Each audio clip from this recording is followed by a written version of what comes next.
In today's episode, I make some roads and ground cover, as well as some windows, and a few torches for our playable keep.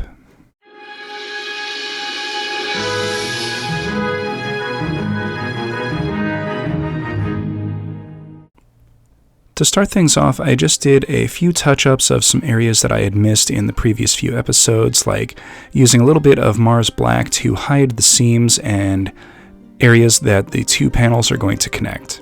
Basically, I'm just covering up all of the green that is exposed foam so that even at a quick glance you don't really notice anything. And I also take some time to do some touch-ups on a few areas where you can see the foam in between the various layers. Alright, so now let's move on to some road work and ground cover. So the first thing I had to do was match up the raised section of the road leading up to the entrance of the keep with the actual wooden section that is the ground. So I took a piece of scrap foam, did a quick bevel of the edge, and used that to kind of flush out the road and a couple little extra bits of scrap to fill out the remaining areas.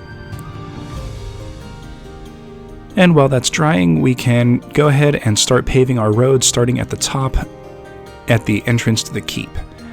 Now, I'm going to use some tacky glue for this. You can really kind of use any kind of PVA or Mod Podge or anything that has a good strong hold, but I definitely would not recommend using hot glue for this. It's going to dry way too quickly and you won't be able to work with it. Now, the reason I'm using tacky glue instead of the other alternatives is I want this to really kind of hold down and not really have things come loose or slide around while I'm working on the rest of the road. And you'll see why in just a second as I grab the bits that I'm going to use as the cobblestones. This is some vase filler that I found at Michael's. This is supposed to be for like floral vases and things like that. They're essentially just a bunch of little glass pearls that are kind of irregular shaped and oblong, and I thought they would work really nice for some cobblestone ground cover. And I'll lay in the rest of the road off camera. While that's drying, I made a couple of pieces of foam into some extra rocky chunks.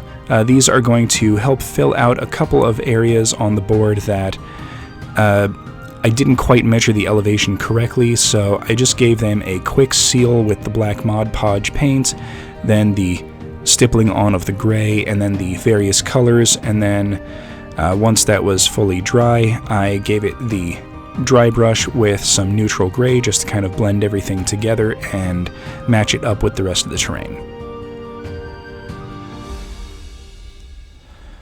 And once that was dry, you can see here that this is one of the sections that is the incorrect elevation. Using a toothpick to kind of hold everything in place while it dries, I just kind of slot that into position. So now we need to add our ground cover, and that's going to go on any of the flat areas, but we also need to make some filler to kind of blend these irregular areas. So let's go ahead and do that now. So I'm going to use some of this mixed grit sand. This is play sand that I got from Lowe's and Home Depot. And then a fairly good amount of Mod Podge. Here on camera I don't actually use enough. You can see here where it kind of gets a little soupy and very, very runny, kind of a pasty mess. That's kind of what I'm going for. It's going to be fairly solid, easily spread, and once it dries it's going to be rock solid. And I'm just going to use this on all of the sections that are irregularly leveled and use it as a way to blend everything together and have a nice smooth gradient.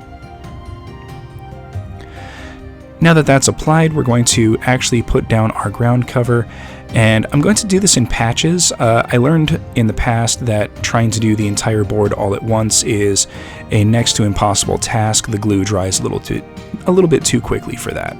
So just working in a few little patches, I lay down a section of Mod Podge, and then using the same mixed grit sand, I cover the Mod Podge, give that about a minute or two to start to dry and set, tap off the remaining, and then move on to the rest of the areas. And once all that's applied, I use some watered down Mod Podge. Essentially it's a 50-50 mix of Mod Podge and water that is really great for sealing everything down. I want to keep as much texture as possible, so I'm going just a fairly simple stippling motion to coat all of the sand in the mixture. And once this dries, nothing is going to come loose, and it's going to be a very nice, solid ground cover. Alright, so now that our road is dry, we need to go ahead and start the painting. Now, I'm using some burnt umber from Artist Loft to kind of be our ground layer, like it's set pavement stone set into like a clay mixture or something like that. Essentially, this is going to be the dirt layer underneath the cobblestone. So we want a good full coating over all of our little pavement sections.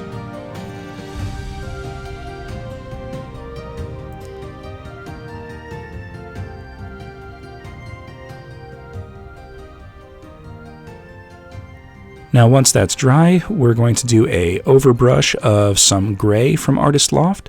This is going to give a fairly simple coloration to the cobblestones, but still allow all of that burnt umber to show through. This way we can get the impression of dirt and mud underneath the cobblestones.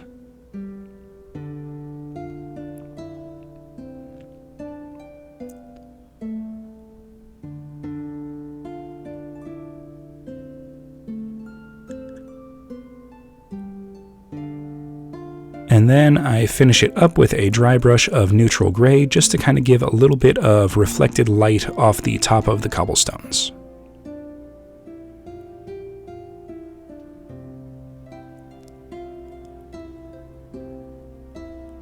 Alright, and once that's done, it's time to move on to some torches.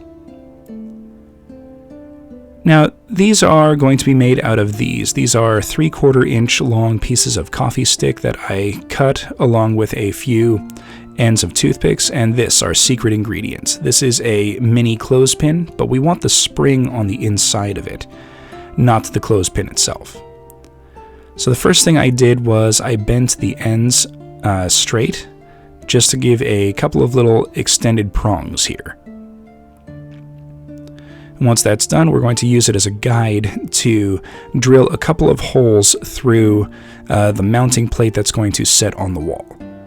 Now, each spring is a little bit different, but this ended up being just under 1/4 inch spacing for me. Now, I forcibly angle the spring down and then mark out the extra on the back of the board, and then holding it in place, use a little bit of super glue to tack everything in. And then to create the torch, I just did a little blob of hot glue on the end of the toothpick and then drew it out to create the tail end of a flame. So now to assemble everything together, we've got our angled bracket, and then we stick our torch in and then hold everything in place with just a simple little drop of super glue. And there we have it, a nice, simple, easy wall-mounted torch. So taking that out, I did a base coat of a tan to kind of give me a base layer to paint off of, and then using some raw umber, I'm going to give the mounting plate a quick little touch just to give a base coat. Then using some burnt umber to kind of be a processed wooden stick, I paint the shaft of the torch to kind of give it a color that stands apart.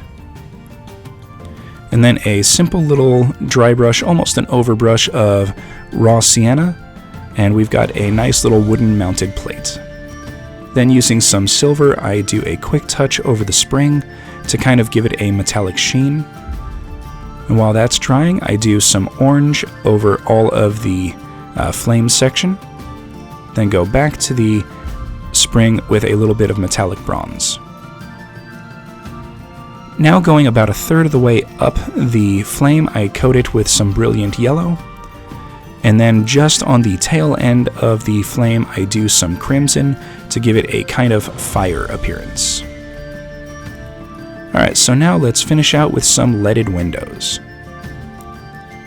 Alright, so off camera I made a few little box frames. These are sized for each individual window. I spray painted them with a flat brown and then did a dry brush of some raw sienna to give it a nice wooden appearance.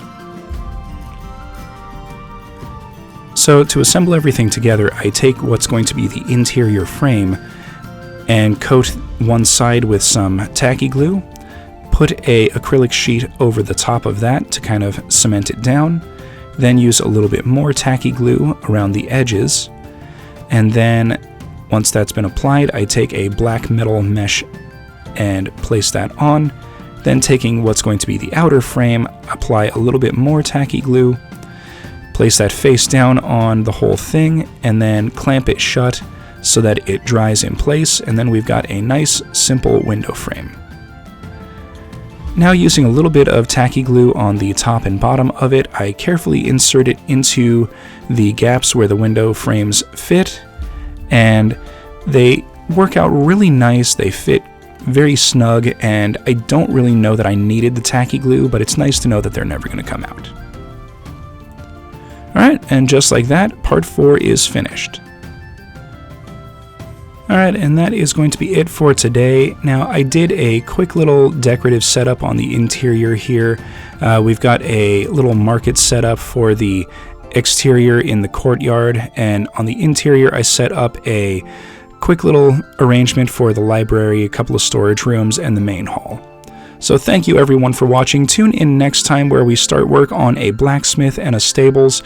Thank you everyone for watching. Hit that like button, subscribe for future content, comment in the comments section, and we will see everyone next episode.